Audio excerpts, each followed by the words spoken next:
और बाबा, आ रहा हूँ मैं कल तुम्हारे पॉडकास्ट पर तुम्हारी लेने। Oh, when the Reds go marching in. Oh, when the Reds go marching in. I wanna be in that number. Oh, when the Reds go marching in. So, hey guys, and welcome back to 1MUFC. Chelsea won, Manchester United won. बहुत ही मजेदार match था, to be very honest. बहुत सारे लोगों ने complaint की कि Ronaldo क्यों नहीं है टीम शीट में, ये नहीं है वो नहीं है। बट जिस गेम प्लान के साथ मैं चाहता था कि यूनाइटेड उतरे इस गेम में चेल्सी के अगेंस्ट, उसी ठीक गेम प्लान के साथ यूनाइटेड उतरी। और वो रिजल्ट 1-0 हो सकता था यूनाइटेड के फेवर में। चेल्सी को पेनल्टी मिली, गलत डिसीजन था। वैन बेसाका का इंटेंट सही था, बट डिसीजन गलत था। वो किक गलत थी थियागो सिल्वा पर। एक्चुअली लाइव स्ट्रीम पर मैंने ये बोल दिया कि मुझे नहीं समझ में आ रहा क्यों, बट मैंने जब रिप्ले उठाकर देखा तब मुझे दिखाई दिया कि हाँ, वो एक्चुअली बॉल पे नहीं था टैकल। वो एक्चुअली थियागो सिल्वा के पैर पे ही उसने दे मारी, वैन बिसाका ने किक। But on a whole very satisfied with the performance. और कहीं ना कहीं मुझे ये लगा कि सब्स्टिट्यूशंस होने के बाद यूनाइटेड की इंटेंसिटी ड्रॉप हो गई। और रोनाल्डो के आने के बाद यूनाइटेड बहुत ज्यादा ही कंजर्वेटिव प्रेस में चली गई। जो इंटेंट मुझे दिख रहा था इनिशियली, वो नहीं दिखा। मतलब अगले 30 मिनट में जब रोनाल्डो आ गया फील्ड पर उसके बाद। और वो, मैं रोनाल्डो पे ब्लेम नहीं डाल रहा, वो एक्चुअली प्लेयर्स की भी गलती है कि उनको थोड़ा सा रोनाल्डो के अकॉर्डिंग भी खेलना पड़ेगा, और साथ ही साथ रोनाल्डो को भी थोड़े बहुत चेंजेस करने पड़ेंगे। बट फ्रेड, भाई साहब, what a game this guy has had. क्योंकि मैं यहाँ पे बैठकर फ्रेड को क्रिटिसाइज कर रहा था बहुत सारे गेम्स में। मैकटोमने को भी क्रिटिसाइज किया था मैंने। और मैंने ये बोला था कि दोनों ही प्लेयर्स बहुत खराब हैं। बट फिर मैंने ये भी बोला था कि अगर मुझे दोनों में से किसी को पकड़ना पड़े मैच डे के लिए, तो मैं फ्रेड को खिलाऊंगा। And Fred was a different monster tonight. और यार एक बार फिर यार वही वही वाली बात है कि फ्रेड ये परफॉर्मेंसेस अगर रेगुलर वीकडे में दे पाए, तो फिर हमें कोई जरूरत ही नहीं क्रिटिसाइज करने की। अगर यूनाइटेड इस तरीके से सारे गेम्स में खेले। और बहुत सारे लोगों ने ये बोला कि चेल्सी अनलकी थी, चेल्सी ने 22 शॉट लिए, चेल्सी ने इतने गोल स्कोर नहीं कर पाए। भाई 22 शॉट्स ऑन टारगेट तो नहीं थे ना। 22 शॉट्स थे, 22 शॉट्स में से 6 ऑन टारगेट थे। आप कन्वर्जन रेट देखो, पूरे गेम में एक बिग चांस बनाया चेल्सी ने, ओनली वन बिग चांस। तो मैं ये नहीं कहूंगा कि चेल्सी वर अनलकी कि चेल्सी ने पॉइंट्स यहां ड्रॉप कर दिए। चेल्सी वर वेरी लकी कि उन्होंने अपने होम पर डिफीट नहीं झेली अगेंस्ट मैनचेस्टर यूनाइटेड। क्योंकि यूनाइटेड जब भी काउंटर के लिए जा रही थी, they're very lethal. And let me tell you one thing, कि चेल्सी ने भले ही शॉट ज्यादा लिए हो, बट चेल्सी की तरफ से वो इंटेंट नहीं दिखा। आखिरी के 10 मिनट में बस चेल्सी ने गेम डोमिनेट करने की कोशिश की। Other than that it was a pretty balance game, it was a 50-50 game. Box से बाहर से खड़े होकर आप शॉट लेते रहो, कोई मतलब नहीं बनता उस चीज का। ओ अब भाई, रूडिगर ने तो छक्का मारा है लास्ट में, वो गोल हो सकता था अगर रूडिगर सही से ले लेता शॉट। वो मुझे 2 साल पहले वाला, तीन एक्चुअली 3 साल पहले वाला, वो मोरिनियो वर्सेस जब कौन था, एंटोनियो कॉन्टे था, तब का मैच मुझे याद आ गया था। जब यूनाइटेड 2-1 लीड कर रही थी और ऐसे ही एंड मोमेंट पर आकर कॉर्नर से हमने गोल कंसीड कर लिया था, तब बहुत बुरा लगा था। और तब डेविड लुइस ने शायद स्कोर किया था, मुझे याद नहीं अच्छे से। बट आज का game it was a very balanced game, team selection on point, tactics on point. क्योंकि हमारे जब भी विंगर्स मतलब हमारे फुल बैक्स जब भी ऊपर जाते हैं, तो हमेशा ये देखते हैं कि हमारा जो नंबर 6 का प्लेयर है, वो कभी कवर नहीं करता पोजीशन। बट आज मैटिच और मैकटोमने दोनों ने ही ब्रिलियंट तरीके से वो मिडफील्ड को होल्ड किया। और आज हम मिडफील्ड की बैटल जीते हैं, नो डाउट अबाउट इट। आज हम मिडफील्ड की बैटल जीते हैं, चाहे आप इंटरसेप्शन उठाकर देख लो, चाहे आप सेकंड बॉल्स उठाकर देख लो, चाहे आप एरियल डुअल्स उठाकर देख लो। We were on point in our defensive department. और अटैकिंग थ्रेड्स में भी Sancho was on song tonight. मुझ अगर उसको सब्स्टिट्यूट नहीं किया जाता, और अगर रैशफोर्ड आज थोड़ा सा अपना फॉर्म पिक कर लेता, तो आज यूनाइटेड अच्छे से जीतती यहाँ पे। क्योंकि Chelsea were very vulnerable without कांटे। और मैंने ये चीज बाबा के चैनल पे भी बोली थी कि आपके लिए बहुत बड़ा ड्रॉबैक है इस गेम में, इतने हाई इंटेंसिटी के गेम में उतरने का विदाउट कांटे। एंड अगेन जॉर्जिनो ने पेनल्टी भले ही स्कोर कर दी, but Jorginho was the person जिसकी वजह से वो गोल स्कोर किया, सेंचो ने। एंड वंस अगेन भाई, बहुत खुश हूं सेंचो के लिए। It took him 12 games before finding his first goal for Manchester United, and loved that celebration भाई, absolutely loved that celebration।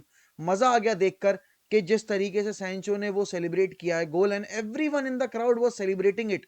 वो 2 साल पहले वाला मुझे ब्रूनो का वो गोल, मतलब असिस्ट याद आ गया, जब हैरी मैगवायर ने हेडर मारा था, हम 2-0 जीते थे। आज भी कुछ ऐसी कहानी हो सकती थी अगर हम अटैकिंग फेज में थोड़ा और इंटेंट के साथ चांसेस क्रिएट करते ना, तो बहुत अच्छा खेल सकते थे। वंस अगेन भाई, David de Gea, what a performance from David de Gea. मुझे बहुत सारे लोगों ने गालियां वालियां दी हैं डॉग बाबा के चैनल पे कि यार इसको मत बुलाया करो वन एमएफसी को क्योंकि ये बहुत बायस्ड है। मैं बायस्ड नहीं हूँ। जो मैच जिनको समझ है फुटबॉल की, जो फुटबॉल सही में समझना जानते हैं, उनको पता है कि how crucial David de Gea has been for Manchester United this season. And Edward Mendy ने तो भाई दे ही दिया था गोल हमें करने को, बट वो तो कर नहीं पाया। फ्रेड तो उस मोमेंट में वही फ्रेड ने अपनी झलकियां दिखा दी मुझे, जो फ्रेड रेगुलर बेसिस पे करता है, हगने वाली। अगर उस टाइम पे वो जेजे लिंगार्ड को टक इन कर देता, मजा आ जाता भाई, वहां से गोल निकल आता, हम जीत जाते, और वहां से रिकवरी कर पाना चेल्सी के लिए बहुत मुश्किल होता। बट हाँ, बहुत सारे लोगों ने ये पूछा कि आप रोनाल्डो की परफॉर्मेंस के बारे में क्या कहना चाहोगे। तो इन माय ओपिनियन रोनाल्डो को जिस टाइम पर लाया गया और फिर उसके बाद जिस तरीके से हम खेले हैं, दोनों की गलती थी, रोनाल्डो की भी गलती थी और साथ ही साथ यूनाइटेड की भी गलती थी कि यूनाइटेड ने एकदम से पूरा सेटअप ही चेंज कर दिया। आपने सैंचो को बाहर बैठा दिया। In my opinion Rashford should have went out और रोनाल्डो को उसकी जगह आना चाहिए था। और सेंचो क्योंकि क्रिएटिव है थोड़ा, तो क्रिएटिव डिपार्टमेंट में थोड़ा ज्यादा हेल्प कर पाता यूनाइटेड को। बट देन अगेन हम यहाँ से बैठकर बातें कर सकते हैं, बट कैरिक का आज का जो गेम प्लान था बहुत शार्प था। और अगला गेम हमें रैल्फ रैगनिक के अंडर खेलना है। बहुत खुश हूं मैं, क्योंकि यहाँ से आप एक पॉइंट लेकर निकल रहे हो। Chelsea is top of the table, ठीक है ना। यूनाइटेड जहां थी वहीं है, अभी भी वो 8th पोजीशन पर ही है। 18 पॉइंट्स है उनके 13 गेम्स में। बट बहुत बड़ा बूस्ट है, ये कॉन्फिडेंस बूस्ट है कि पहला गेम आपका जो आपने इस सीजन ड्रॉ निकाला है, पहला पॉइंट है आपका टॉप 6 टीम के अगेंस्ट। मतलब स्पर्स छोड़ो, टॉप 4 टीम के अगेंस्ट अगर मैं बात करूं, और चेल्सी वो टीम है जिसने अभी यूवेंटस के अगेंस्ट 4 गोल स्कोर किए थे। और उन्होंने पूरी कोशिश की, वो शूट पे शूट लिए जा रहे थे, बट रियल चांस यूनाइटेड ने बनने नहीं दिया। पूरे गेम में चेल्सी ने केवल 2 बिग चांस बनाए हैं, सिर्फ 2 बिग चांस। यूनाइटेड ने एक बिग चांस बनाया, उनके 3 शॉट्स थे, 2 ऑन टारगेट थे। कन्वर्जन रेट देख लो आप, 3 शॉट्स ऑन टोटल थे और 2 शॉट्स ऑन टारगेट थे। बहुत अच्छा कन्वर्जन रेट है उसमें से, क्योंकि हमने एक चांस तो हमने कन्वर्ट ही कर दिया। Chelsea on the other hand were not good in my opinion offensively, और डिफेंसिवली वो बहुत ज्यादा क्रम्बल कर रहे थे। बहुत ज्यादा मिसप्लेस्ड पासेस भी थे उनके बीच में सेकंड हाफ में, जब वो ज्यादा हाई अटैकिंग के फेज में चले गए थे। बट देन अगेन यहाँ से रुकना नहीं है यूनाइटेड को। If they really want to turn around that situation, if they really want to secure that top 4 spot for this season, तो यूनाइटेड को यहाँ से हर एक गेम जीतना पड़ेगा। और अगला गेम आर्सेनल के अगेंस्ट है। उन्होंने अभी अपना गेम न्यूकासल अगेंस्ट 2-0 से जीता है। दे आर फ्लाइंग हाई, उनका कॉन्फिडेंस बहुत बूस्ट है अभी इस वक्त पे। दो वो लिवरपूल से हार गए हैं, बट लिवरपूल से कौन नहीं हार रहा यार, हम भी तो 5-0 हारे थे। आर्सेनल ने तब भी चलो 4 ही कंसीड किए। यहाँ से रेगनिक के अंडर किन किन प्लेयर्स का रोल इंपॉर्टेंट हो जाएगा, तो आज वो हमें देखने को मिला है कि फ्रेड जिस इंटेंसिटी के साथ प्रेस करता है भाई, उसने भाई रीस जेम्स को भी कंटेन करके रखा है। एंड मैं एक प्लेयर का नाम स्पेसिफिकली लेना चाहूंगा जिसका नाम है एलेक्स टेलेस। बहुत अंडररेटेड परफॉर्मेंस गई है आज उसकी, क्योंकि उसने बहुत अच्छे से वो प्रेशर एब्जॉर्ब किया।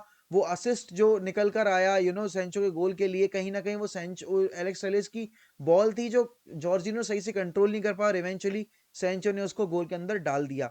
But Alex Telles was very good tonight. And साथ ही साथ कलेक्टिव परफॉर्मेंस में भाई हम आज ऑन पॉइंट थे। बहुत सारे लोगों ने कहा कि यूनाइटेड वो इंटेंट नहीं दिखा रही है। यूनाइटेड ने ये अटैक वाला इंटेंट लिवरपूल के अगेंस्ट दिखाया था और हमारे धागे खुल गए थे, वो नहीं करवा सकते थे हम।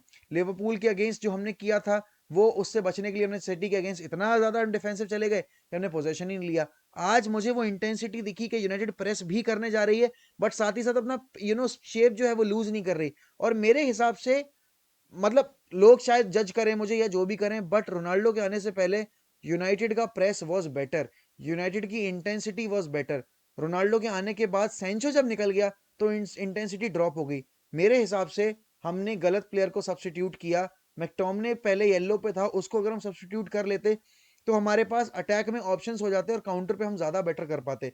क्योंकि क्रिएटिव साइड में हमने राइट विंग पे केवल बिसाका छोड़ रखा भाई।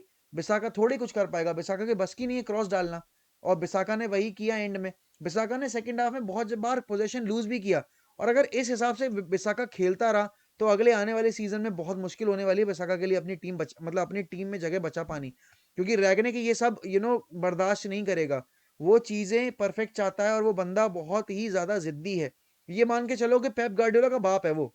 अगर जिद्दीपन के मामले में वो यर्गन क्लब का बाप है, जिद्दीपन के मामले में वो अपने प्लेयर की छाती पे चढ़ जाएगा उनसे कुछ भी वर्क रेट निकलवाने के चक्कर में। और बिसाका अभी जिस हिसाब से खेल रहा है यार, he is not doing good. और एलेक्स टेलेस का रोल बहुत इंपॉर्टेंट होगा रागनिक के अंडर, क्योंकि Rangnick likes to have that intensity throughout the game, and Alex Telles भाई वो लेकर आता है। और बहुत अच्छी परफॉर्मेंस थी एलेक्स टेलेस की आज, बहुत अच्छी परफॉर्मेंस थी जेडन सैंचो की, बहुत अच्छी परफॉर्मेंस थी मैकटोमिने, फ्रेड और मैटिच की। सारे प्लेयर्स को जिसको जो रोल दिया गया था उन्होंने वो रोल बखूबी निभाया। एंड बाबा, बोला था ना जीतने नहीं देंगे, बोला था बाबा जीतने नहीं देंगे। और ये मैं इसलिए नहीं बोल रहा था कि मैं यूनाइटेड फैन हूं, मुझे पता था कि Chelsea will be under ट्रेमेंडस pressure, क्योंकि उनको पता है कि यूनाइटेड जब भी उनके अगेंस्ट खेलने आई है पिछले 4 साल में, यूनाइटेड ने हमेशा डिलीवर किया है, भले वो कितना भी अंडर परफॉर्म कर रहे हो, कितना भी हग रहे हो बाकी अपोनेंट्स के अगेंस्ट। बट चेल्सी के अगेंस्ट स्टैमफोर्ड ब्रिज पर यूनाइटेड अभी 3 साल से अनडिफीटेड है। कैन यू इमेजिन, 8 गेम हो गए चेल्सी हमारे अगेंस्ट एक गेम नहीं जीती है। एंड दिस शोज कि भाई चेल्सी को रहता है प्रेशर जब वो हमारे अगेंस्ट खेलते हैं। और ये सारे लोग जो मुझे गाली वाली दे रहे थे ना बाबा के पॉडकास्ट पर के वन एमएफसी को मत बुलाओ, ये करो वो करो, भाई मैं अपने क्लब के लिए बारे में मुझे पता है मेरा क्लब क्लब किस केपेबल है और वो क्या परफॉर्मेंस डिलीवर कर सकता है, उस मैच डे पर। सिटी के अगेंस्ट में कॉन्फिडेंट नहीं था, लिवरपूल के अगेंस्ट में कॉन्फिडेंट नहीं था, बट आज के गेम से पहले मैं कॉन्फिडेंट था कि यूनाइटेड करेगी अच्छा, और यूनाइटेड ने करके दिखाया। लोगों के लिए जो ओपोनेंट्स उनके लिए सिर्फ ये एक पॉइंट दिख रहा होगा, बट मुझे पता है कि ये कितनी बड़ी मोरल विक्ट्री है और कितना बड़ा कॉन्फिडेंस बूस्ट हुआ है ये सारे प्लेयर्स का। तो बस, और 5000 सब्सक्राइबर्स के हम बहुत करीब हैं। 5000 सब्सक्राइबर्स पर एक गिव अवे होने वाला है, तो बने रहिए, जुड़े रहिए इस चैनल के साथ। और अगर आप प्रो यूनाइटेड कट्टर फैन है तो ये चैनल आपके लिए बना है। और यहाँ पर बातें सिर्फ और सिर्फ यूनाइटेड के बारे में होती हैं, बातें दिल से होती हैं, लॉजिकली होती हैं, और फैक्ट्स और फिगर्स के बेसिस पर होती हैं, बाकी किसी चीज पर नहीं होती। और मुझे अपना पॉइंट ऑफ व्यू देने में बड़ा मजा आता है, भले ही अगर लोग उस बात पर किलस रहे हैं तो भी कोई दिक्कत वाली बात नहीं है। मैं एज अ कंटेंट क्रिएटर अपना इनपुट जितना दे सकता हूं मैं उतना दे रहा हूं, और मैं पार्शियल किसी भी बेसिस पर नहीं हूं। बाकी पॉडकास्ट उठाकर देखोगे, पूरे पॉडकास्ट में मैंने यही बोला है कि Chelsea are a better team than Manchester United. ये कभी नहीं बोला कि चेल्सी यूनाइटेड से खराब है। वो अच्छे हैं तभी तो टॉप पे बैठे हैं, और हम अच्छा नहीं खेल रहे हैं तभी तो हम 8th पोजीशन पर हैं। लॉजिक की बात है, समझने समझने का फर्क है। जिसको समझ में आता है वो समझ पाता है, जिसको नहीं आता है वो सिर्फ एजेंडा रन करता रहता है। और लोगों को अप्रिशिएट करना नहीं आता, बट लोगों को एक चीज बहुत अच्छे से आती है, वो आती है डिमोरलाइज करना, लोगों को गाली देना। वो मेरे बस की बात नहीं है, और मैं यहाँ ऐसे लोगों को एंटरटेन भी नहीं करता अपने चैनल पे। तो गाइस, गुड नाइट, बहुत मजा आया लाइव स्ट्रीम पर। 1K सब हमने लाइक्स हिट किए हैं, और 5K सब्सक्राइबर से बहुत ज्यादा नजदीक हैं हम। तो जुड़े रहिए चैनल के साथ, और till then bye bye, take care, will keep the red flag flying high because Manchester United will never die. और बाबा, आ रहा हूं मैं कल तुम्हारे पॉडकास्ट पर तुम्हारी लेने।